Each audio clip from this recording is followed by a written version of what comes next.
Thank you all. So excited. And then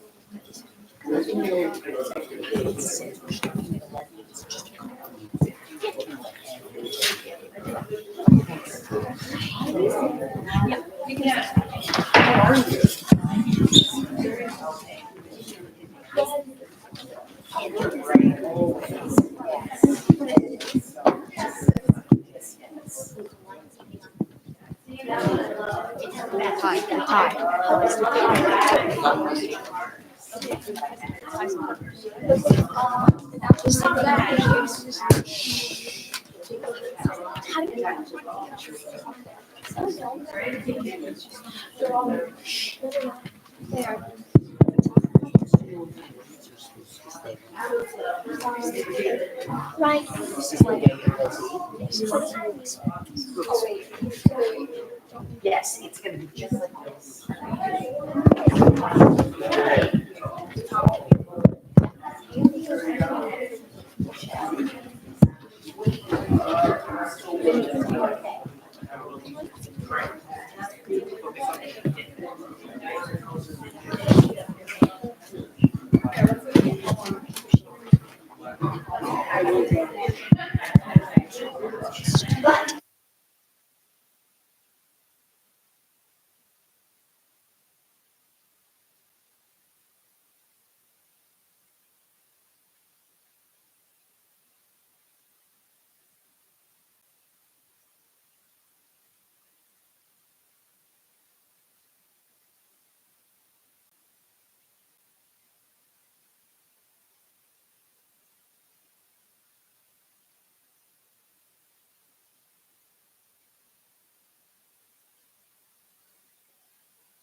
All right, welcome everybody to CASP Terrace. I'm Jared Bernstein, Executive Director of the Jewish Federation of Greater Des Moines.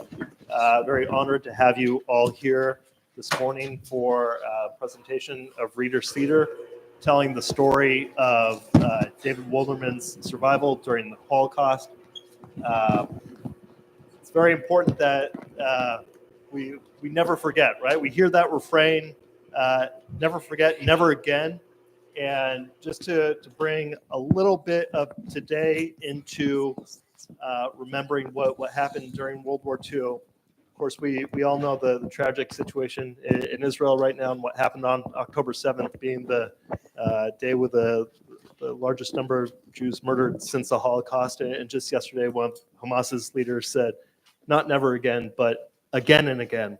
So it's important that you are here today, that we make never again real, that we learn the stories of what happened during the war, during the Holocaust, that we tell others, that we share it with others, and we teach our children, which is why we're doing this on Sunday morning during Beit Sefer Shalom. And again, thank you for being here. I'll turn it over to Benny Wolnerman.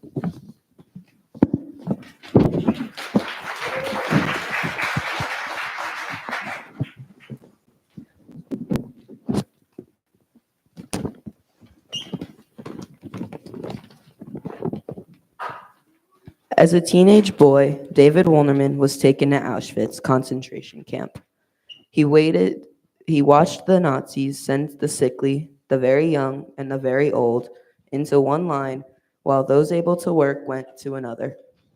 He made a quick decision to lie about his age and say age 18. This was the lucky lie that saved his life. Since this book has been written about his life, David has spoken to hundreds of students in the greater Des Moines area. My grandfather was 80 years old when I was born. Some people might think that the age difference was too much for us bridge, but it wasn't. My mom told me that when I was an infant, I would lie on my Zaidi's chest and listen to the sound of his artificial valve click. He would comb my hair. He would entertain my friends. He made the blessings over the wine every Shabbos. I don't remember a time without him. He was my biggest fan. And we didn't talk about Dachau or Hitler or concentration camps unless he was being asked about it by company. We talked about his love of bread. We knew about his dislike of carrots. He liked his wine sweet. He loved it when I got new shoes, and he wanted to be sure I did well in school. A lot of those were related to his time in Poland during the Holocaust, but I didn't know that. My Zaidi was a happy man who really, really loved me. And what you will hear about during the Reader's Theater is a small part of a much larger life. You will hear about his lucky lie, but I know that he had a lucky life.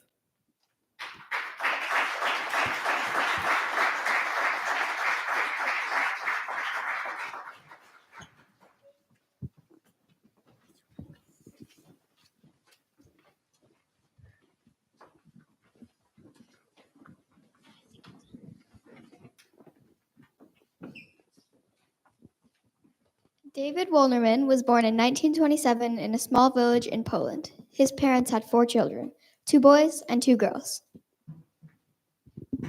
We didn't have much money, but we were a happy family. I made a little money by collecting and selling bags. We had good children, and we were thankful. It may have been hard times, but little did we know that worse things were coming for Jewish people. We saved up our old socks and bound them together to make a soccer ball. It was a simple thing, but we children had such fun with that ball. Like us, children learned to make do with little. Our village had people of Jewish faith and Christian faith, and we all got along well. We had good neighbors. I was a kid when the Nazis invaded our lives. It was the beginning of the end of our happiness. All the townspeople were frightened and on edge. Non-Jews were afraid to be with their Jewish friends for fear that they would be targeted too. Our financial struggles went from bad to worse when our father passed away. To add to our pain, Jews were no longer able to leave their homes. It was so frightening for all of us, especially our mother, who is now responsible for everything. The fear in our village was so thick you could feel it. One day, Nazi soldiers came to our village looking for workers. They knocked at our door and we were so afraid. My 13-year-old brother David answered the door. We are here looking for workers for our camp. If you volunteer to come with us, your family will be spared. I would do anything to protect my family. I went with them and we traveled a short distance to this camp called Auschwitz. I saw many people coming through the gates. The very old and the very young were going to the left, while the strong ones were being sent to the right. I made a quick decision to lie about my age and say I was 18. This was the lucky lie that saved my life. I became known as the Angel of Death because of my infamous job of selecting people to go to the gas chambers. They thought they're going to a shower house, but soon learned they're going to die there. Young David didn't know it, but most of his family would be murdered at Auschwitz concentration camp. It was back-breaking labor, and there was no food, no water, no washing, no medicine, nothing. I worked in the gas chambers and crematorium. I loaded and unloaded cement from trucks. The war raged on, and we had minds like cows. We only thought about bread. We got 2 slices of black bread each day. Bread was life. As time passed, David became weaker and weaker. He was infested with lice, and eventually, due to the unsanitary conditions, David contracted typhus and was sent to the infirmary. Still, there was no food or medication, but by some miracle, he recovered. It had to be God. Without faith, I would not have survived. On Sunday, April 29th, 1945, we were liberated by the Allies. The soldiers, seeing our suffering, handed over food rations. We ate them, but it was too fast. Some prisoners died because our stomachs were not used to food. I gave the orders that Jewish prisoners be moved to displaced persons camps. They were suffering from malnutrition and illnesses. As Red Cross workers came into the new camps, a plan was put in place to help these people gain back their strength and start making plans on where to go and where to go next. David married a beautiful woman named Jenny in the DP camp. He was gaining his strength back and went looking for a job. He wanted to immigrate to America and knew he needed a trade. He began working for a newspaper. Before I left Europe, I learned that my mother, my brother Abraham, and my sister Gertrude had been murdered in Auschwitz. My sister Bluma was alive, and she was trying to immigrate to the United States as well. We finally immigrated to America in 1950. We went to Gary, Indiana to be near David's sister, Bluma. David worked for a newspaper and eventually he fulfilled his dream of owning a business. We had a small grocery store and we raised our family in the safety of America. Eventually, we moved to Des Moines, Iowa to be near our adult children. You must forgive, but you never forget. For me, it's over. That's why I love the book Sydney and Danny created, and I talk to as many people as I can. It's my way of saying, Never forget.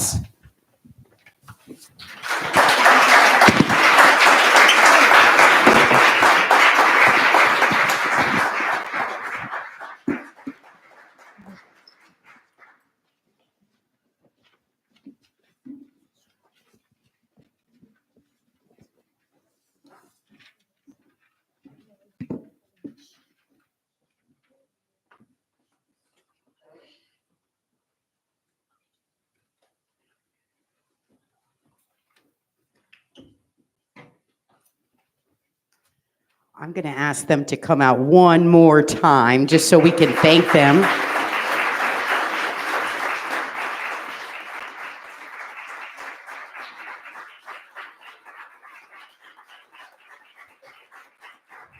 Awesome job. Thank you so much. And a big thank you to Tali Eisenstadt for leading this group as well. Thank you. That was beautiful.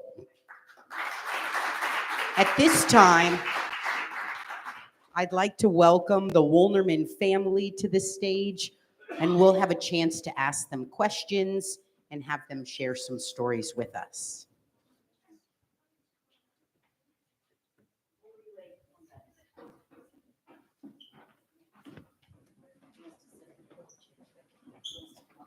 Yeah, absolutely.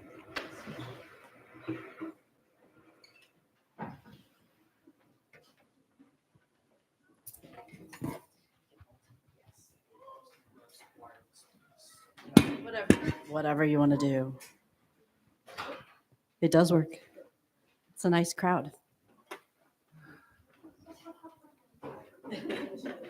Anything you want to share first? Yeah. So just a little bit about what Benny had said, because I'd like to just say it was such an interesting thing to have a young child with an older grandfather who had experienced so much history. And at what point do you kind of break someone's childhood to force really horrible conversations? And it was something that we always struggled with. And I think kind of how it came about, Benny's education of what happened to his grandfather was just in conversations with other people. Benny was often just in earshot of questions and people who'd come visit your dad. And we never really talked about, your dad and Benny never really sat down and talked about a lot of things. Although he did share with Benny when he was about 7 or 8 years old, Yeah. he did share the same thing he shared with me about the number on his arm. Right. When Benny asked my dad what was the number, he said it was his girlfriend's telephone number. Right. Right. And, we talk about a little bit about how David would comb Benny's hair. He always had a comb in his back pocket, and he would make Tatala come over and he would comb his hair out, which if you recall a couple of years ago, Benny had very long hair, and you would think my father-in-law would have loved to have combed it, but he did not like the long hair at all, except for that Benny donated it to have a wig made for his bar mitzvah. So then he was okay with that. But the dislike of carrots, that was a funny story with your dad, because we would notice when we would make dinners and have dinners, the bowl of chicken soup, the carrots would be pushed to the side, right? Or carrots would still be on the plate, and we would be like, what's with the carrots? Until finally, I think one day we realized he probably was so sick of carrots from his childhood. And then maybe you pick up why he would be sick of carrots. So Missy was the one who identified it. I never knew my whole life that my dad didn't like carrots, right? So, from gefilte fish with carrots or chicken soup with carrots. And Missy identified, like, why is he not eating the carrots? So we asked him, why aren't you eating the carrots? And he said, well, we had such was family of 6, and he was the youngest child.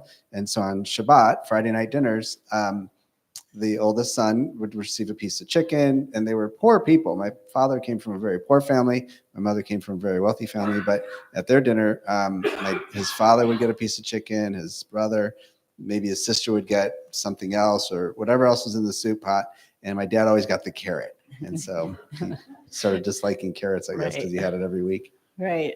That was our carrot story. Yeah, that was. But I'd love to answer, and I'm sure Missy, Yeah. It's an interesting perspective now, right? My dad passed away in September, and was terrific. He was a great guy for me. He was my rock, and we really devoted a lot of ourselves, including Benny. And there's a lot of 10 years of that. My mom and dad moved back to Des Moines in 2013. Dad passed away in 2023. So 10 years to the day. To the day that they moved back and he passed away. So I thought it would be neat to have a perspective. My perspective is always going to be my perspective, but it's interesting sometimes for me to hear Missy identifying things that maybe my mom or dad would have said, and how we educate our kids. And, God forbid, and Bud Hockenberg's out in the crowd. I have the light shining on me, but I don't see where he is. I think he's here. And he had said to me, and when we were visiting one day, that, thank God my dad's eyes on earth are not seeing what's going on in the United States and in the world today. That would really, if he didn't die of natural causes in September, he certainly would have died by October 7th. So it's just terrible what's happening, and we have to really keep a light shined on that for sure. But, Question. Yes. What would your dad say? I mean, I hear mixed opinions from Jewish people. Yeah. And I get kind of like, wait, what? What do you think your dad would say about today? That's a good question, Laura. Laura, thank you for asking. What would my dad say about today? I think, honestly, he would have, he'd be very heartfelt about any lives that are, whether they're innocent children, and on both sides. I think that would really, really genuinely hurt my dad. But I also think that he would say, what he told me when I was a little boy, and as I grew older, I said, why didn't you fight? Why didn't you fight back when you were getting taken away? Or why didn't your town fight? And he says, well, today, he says, I would have fought. Now they would fight. And so I think that's what you're seeing in Israel, and the Israelis doing what they need to do. And we got to bring these, hopefully, God willing, the hostages are healthy, or at least alive, and bring them back and figure some of that out. But I think it would definitely break his heart to see on both sides any children or, innocent lives perish. So good question. Raise your hand if you have other questions. And while she's looking for questions, one thing I love about this program today is that we have kids in the audience. And just to kind of bring this home for those of you who are 11, 12, 13 years old, this is when this started to happen for David and Jenny. David was 13 when he was sent away to work camps, 13 years old. That's his grandson's age right now. Weather like today. With weather like today. When I joke around with Michael, so my husband likes to have mush, what he calls mush cereal. He would break up, don't do this at home, kids. It's Chips Ahoy cookies crushed in a bowl with milk, and he eats it like breakfast cereal. And I said, you have got to be out of your mind. How did this happen? He's like, my mom just let me have it. And that was one of those little insights I had, I think, at that one time, because we were just early in our marriage. And I found this out and I said, oh my gosh, you were raised by a 13-year-old mother. So here's kind of what I mean. She goes into the camps. All the older generations of women are gone. Your role models for being a mother, for protecting children, it's like, it's at 13 years old. She's thinking, I would have loved cookies with milk for breakfast. So of course I'm going to give my son cookies for milk for breakfast. I maintain that you would be taller than Benny still if you had not had mush for breakfast, nutrition value. But, that's when I read The Lucky Lie, that's the one thing that always strikes me is that he was so young coming into this and he managed to survive really 5 years of this is shocking. Questions? Yeah, don't be bashful. Please ask anything. I'm coming. While I get there, raise your hand if you have ever met David Wolnerman. Right on. Nice. Thank you. Question.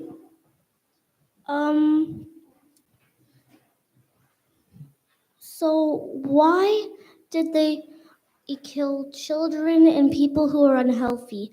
I mean, it just seems cruel and unusual.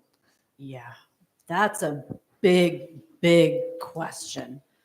There are probably lots of reasons.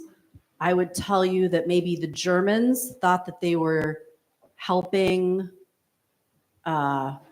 maybe to make it easier for them to take over. Like, what's the easiest way to hurt people is probably to hurt their families. We destroy morale. That's what we do. There are probably lots of different reasons for that. There are books probably written on that as well. That's a good question, probably more than we know. But the hardest part would be to see and watch something like that happen. Yeah. I think that, affected people like my dad, being able to see atrocities and not have feeling for them for a very long time. Yeah. He would talk about that. And we don't share this one often, but maybe we'll share this one, is Jenny had 5 other sisters, right? She was one of 6. And one of her older sisters actually did have a young son going into the war, and he was also murdered by the Nazis. So, she had family, sisters who were married with husbands and children, and they also perished very early on. So. But they always had a desire to look ahead. My dad would Yes. sometimes say to me, and I think it's applicable to any age, that you can be at the train station, you can look at your baggage over there, but you don't have to bring it with you. You can always look at it, but it doesn't have to go with you. And I think his attitude, my mom's attitude, they had this positive attitude after seeing such awful things that you had said. My dad would see children get killed, or my mom would see children get killed, and frail people and old people, and it is awful. But somehow it affected them in a different way. They still looked forward, looked ahead. It was always going to be the Jewish people. That was what they figured they would be on earth for, to be alive for them. When David's when they came for David's family and he volunteered to go to the work camp, did they have any idea what was to lay ahead at those camps? Was there any clue what he was going to? So I think it was when he first started to go to the work camps, his mom was able to send food initially, right? Before they took her away. if I remember correctly, she would be able to send some food to him, but then that stopped because they took his mom. And I think at that point, when the food stopped and he saw what was going on, they got it. And of course, Poland, this is in Poland, it was one of the earliest countries to really get caught up in everything that happened across Europe. So, like Dana, it was early on, but I think they knew that it was something bigger than just a work camp. I always say they didn't have Facebook or internet back then, right? In fact, my parents were so poor they didn't have a radio, for God's sakes. So no, news didn't travel in a way that we see it or know about it. So how do we wrap our heads around how the news traveled? Well, maybe somebody went to a part of the country that saw some of this or heard some of it. And again, my dad wasn't very many kilometers away from Auschwitz. So you would think that It was a work camp then. for lack of better ways of saying it, you would think that the odor in the area would go that direction, but it doesn't always do that. So, yeah. Hi, David. Hi, Michael. My question is, on the day of liberation, did your dad ever talk about, did they really know what was taking place? And then the follow-up to that would be, were they in an internment camp then in Europe for a period of time before they got their visas to come to the United States, and how long, and so forth and so on? well, I want to acknowledge Brad Wilkening right there, who just asked that question. He's a phenomenal man. He's a great friend. He's a former school teacher, and he travels around the state after being educated at the Holocaust Museum and at Columbia on the Holocaust. And he travels around all kinds of groups. I'll attend some of them. My dad and I did sometimes. Great guy. He's going to get more active with the Jewish Federation here. But to answer that question, at liberation time, it's kind of a mess. The soldiers weren't always told what they were going into. The American soldiers, they weren't always told, because frankly, there could have been some anti-Semitism on their part. So they were going in to liberate these concentration camps. And then my dad would always say how they had their guns out, aimed at them, and at these men in striped pajamas, and they were trying to jump their Jeep to get the food or whatever they had. So that's some part of that story. And then after that, yes, my dad was so sick that he went to some nuns, saved his life in a cloister nearby in Munich, because he was liberated from Dachau, and they saved his life. They would give him very little food every day, a little bit, as the story goes, a little spoonful of oatmeal or two, a couple times a day, and then they would increase till he finally had a loaf of bread, or some bread. But that's how it went. And then my mom and dad met in a DP camp, as you heard on the performance today. Good question, Brad. There was a question earlier on why the Germans went along with the killing of Jews. And there's a very simple answer. At the Holocaust Museum in Washington, there's a video that shows in 1913 medical physicians provided scientific evidence that Jews were not humans. And that was the basis of the Hitler episode. It gave dramatic evidence, so there was no human reaction to the German people, to the extermination of the Jewish people in Germany.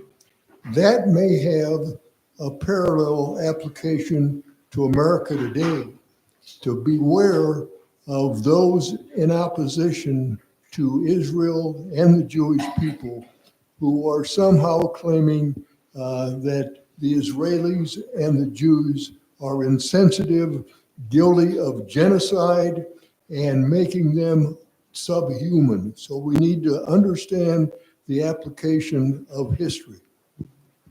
Thank you, Bud. That's true.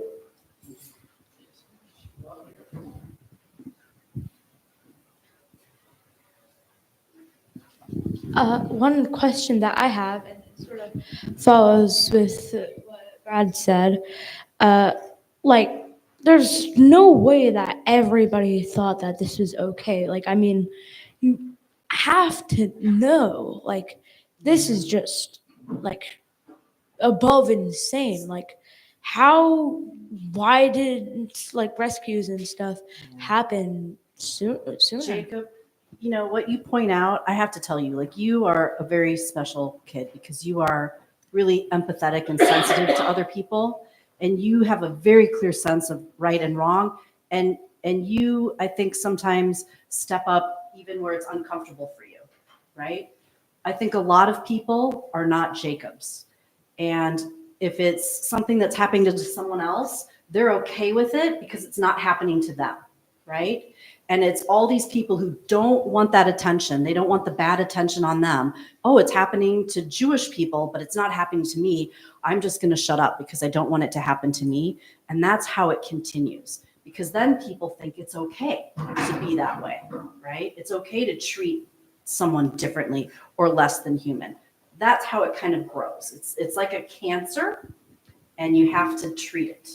And there just wasn't any treatment for it. It just kept going and going and going. Most people would, maybe in Germany, who are on the losing side, would tell you that they didn't know, but they knew. They all knew. Because you're right. It's too Great big. question, Jacob. Yeah. Sasha Greenberg. My question is, why did the Nazis lie and said that his family will be saved if he came to work camp? Yeah. Good question. I think it goes back to all the, we use the word propaganda, and I can't see your show of hands, but I imagine everyone here would know what propaganda means. And so when the Nazis, as my mom would always say to me, not all Germans were Nazis. So make that differentiation clear. But when the people would absorb, but even the Germans started appreciating, or at least not doing anything about the propaganda, to Bud's point about how these were rats, these were awful people, they did nothing but bring in disease to our community, they're ruining our economy, they're doing all these terrible things, and they even look different than the rest of us. So all of that is something that gets embedded in them over years of time, particularly at a bad time in their life. Their economy was awful, so they caught them when they were really down. And so they started listening and appreciating it. Plus, there was some anti-Semitism, as Missy and I would talk about this morning, even just in Poland in general, and I'll let her talk about that. It was just awful. The anti-Semitism, as you see today, is rising tremendously all over the world. Italy, and Wall Street Journal had a story about it. In Italy, it's even rising more than ever. So anywhere in the world, choose any country, choose any state. So this morning or yesterday, we were talking a little bit about what we would share with kids. And some of you are pointing exactly, like, what was the climate like, the environment like that allowed this sort of thing to happen? And so I started to talk about, I asked Michael, I go, wait, what's the expression in Polish for bad weather? What is it? Żydowskie szczęście. It means Jewish weather. So if it's weather outside like today, where it's foggy and cloudy and gray and yucky, they called it Jewish weather. These are people who just around, that's how they called it, Jewish weather, to make it bad. Here's another example. When David was little, there's another expression in Polish, which is jak bida to Żyda, which means when there's no one else, you play with the Jews. So that if your friends aren't available, your Christian friends aren't available, then maybe it's okay to go play with the Jewish kids, the Jews. If there's no one else available to you, okay, go play with the Jews. This was very common. Like, this was how people talked. This is how they treated the Jews in their community. So there's constantly making Jewish people be other, less than, not as good, vermin-like. And when you grow up that way, that's normal. It's easy to keep that momentum going with it. Did I miss any of the other ones? That was great. Yeah, Does that make sense? Yeah. Why did the Germans give the Jews black bread instead of regular bread? Black bread was pretty common then. Most people ate like darker bread than we're used to today. Sandwich bread was not a thing, I think, in Europe at the time, but it would have just been probably ends and crusty bread, not awesome bread for sure. I always like to bring this up too. It's interesting. I try and bring something lighthearted when I speak on this topic. And one thing my mom said, and I never knew this my whole life, she always says, Jews don't eat ends. So on the ends of the bread, when it's sliced, she would always say, Jews don't eat ends. And I think you may know where I'm going with this. So when she was given any bread whatsoever, it was always the end, the hardest, the because it's days old, it's most stale, maybe already having some mold growing on it. This is the worst part of the bread. So she would tell me as a kid, and I always wanted to eat that piece of the end of the bread. She'd say, nope, throw it away. We never eat ends in our household. Jews don't eat ends, which obviously is not true. Which is different in America, because then I go, oh my God, this Jew eats ends all the time, all day long. So, but I grew up in the land of plenty and not like that. Yeah. Why did the Nazis decide to attack the Jews? That's the biggest question. Why did the Nazis decide to attack the Jews? So this is where we literally, if you go into Staroselsky Lodge over here into the library, we have books and books and books on this. Like, I think people spend lifetimes studying this, trying to figure out why. It's just called anti-Semitism, and it's something that we are still dealing with today. Why? It doesn't make sense, does it? It doesn't make sense. They'll make up reasons why. I think it just comes from maybe a place of jealousy, or it comes from a place of wanting more, or thinking that if someone has something, I can't have it because they have it, so I need to take it from them. And the easiest way to take it from them is to get rid of them. It's a lot of different reasons. You'll study more and more about that. It's a big, big topic. What is black bread?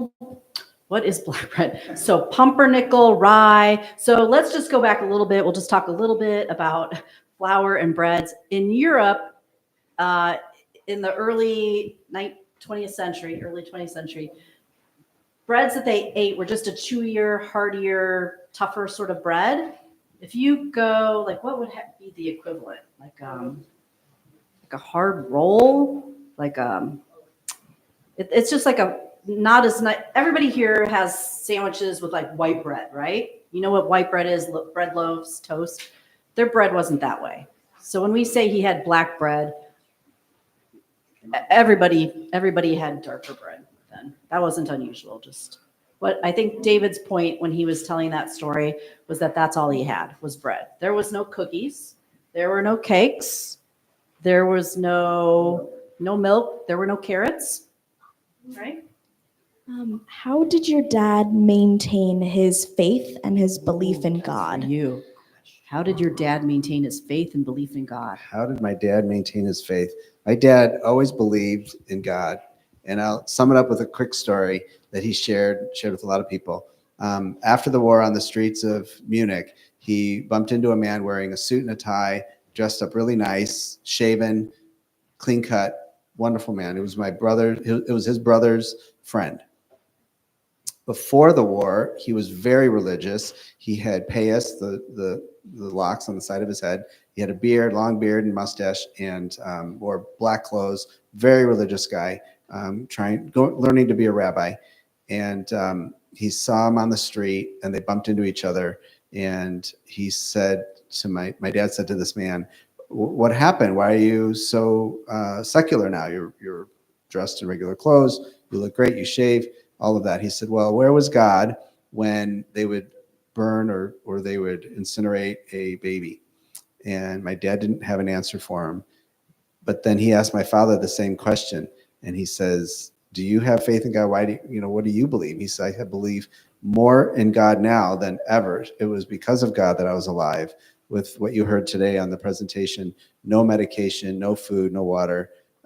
He had typhus. He was in I guess they call it a clinic, but it really wasn't.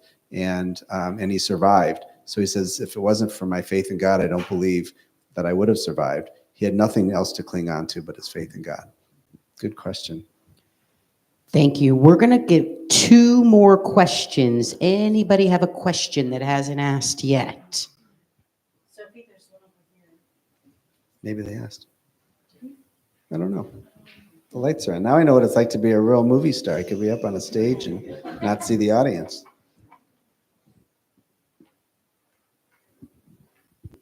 How did your dad get sick? Passover, we have 10 plagues, right? One of the 10 plagues is kinim. Does anyone here know kinim? Lice. When you aren't allowed to bathe or wash or clean yourself, you get lice. And in the camps, lice were everywhere, and lice carry disease. He had lice under his arms. If he had any hair, it was probably in his hair. And he got typhus from lice bites on him. And your dad was really, really sick. This was another sad part of the story I think we could share. And he went to a hospital that wasn't a hospital and was given a bed. And he had someone in the bed next to him. And your father said he was delirious, right? He said with fever. He wasn't eating, he wasn't drinking, he was just laying in bed thinking he was going to die. And he rolled over one day, and were they throwing the guy? They were throwing his bed partner out the window. He had been laying next to a dead man. And he knew at that moment that if he did not get out of that bed and get back to his barracks, he was going to get thrown out the window next. So this is slightly before liberation, I think even. And he crawled. He said he crawled back on his hands and knees back to his barracks. And miraculously, through God, made it through. So that's how that happened. So make sure you listen to your folks and take a Bathe. bath and a shower. And there's no shame in having lice. There's only shame in keeping the lice. Okay. With an auditorium full of almost 100 people, my question is, what can we do? What do we do today to make sure this never happens again? And what can we do to be advocates for others? So this is the conversation we had this morning when I was talking to you about your mom. So your parents, and you join in, cut in here. His parents would go back to Europe sometimes after they were retired and would travel to, when they lived in West Des Moines, they would travel to what is now the Republic of Czech and the Republic of Slovakia, and they would go back to Poland. And my mother-in-law was in Poland, and a woman, and my mother-in-law spoke Polish. She grew up in Poland. She spoke wonderful Polish. She's talking to this woman, and the woman starts talking about the Jews. And this is in the 80s, I think, well after the war. And the woman's like, look what the Jews left us. Like saying, they left us a wreck, our economy, they just destroyed us. And my mother-in-law was like, oh, okay. I will see you later, lady. But what I want to talk about with that question is, what do we do? Is like recognize that. Let me ask this one. If you are a kid, raise your hand if you've ever been forced to say that you're sorry to someone when you weren't really sorry. Okay. I think that's very common for us. I think that the way that we can get through this is we force people who just gave us that fake sorry to go through and really do an atonement. I don't know how that happens. It's a good question, Sophie, right? But we have to get people to understand that what happened was real. It impacted people, and that you can't tell me that you're sorry about it. We should get over it until you atone for what you've done, which is acknowledging in your heart that that was inhumane, unjust, uncalled for, and we work towards fixing what's broken. So that's through education. And that's all of you going out there, making sure that if people say something like, it's such Jewish weather out there, you stop them. You're like, what are you talking about? What are you saying? In a careful, safe, respectful way. I want everybody to make sure that your safety comes first, but you have to call people out on this, not just for Jewish people either. It's for your friends, right? We have terrible things being said about everyone all the time. We stand up for each other. That's one way out of this. What do you have to add? I would first say, Sophie, that's a great question. Thanks for asking it. If I was Viktor Frankl, I think I'd have an amazing answer for you. Yeah. But I think ultimately, just by living a life with a Holocaust survivor, or two Holocaust survivors, I think the answer that I can give you, personally, would be that, attaches to what Missy says. When you see something happening, say something, right? You see something, say something. So I think that's part of it. And the bigger part that I think, if I was to channel what my dad would say, he was not man of many words, and he would be the first to tell you he was not a great public speaker. But I think he would say something to the effect of probably something like, be proud to be a Jew. Continue to be proud to be a Jew. And by being proud to be a Jew means if you want to wear your Star of David or your high outside of your shirt or blouse or sweater, go ahead and do it. Don't be fearful of any type of consequences. Don't be proactive, but wear it. Wear it proudly and be Jewish proudly. That's what I think my dad would Be say. a good person. Be a good person, of course. Thank you so much. Thank you. Thanks for having us.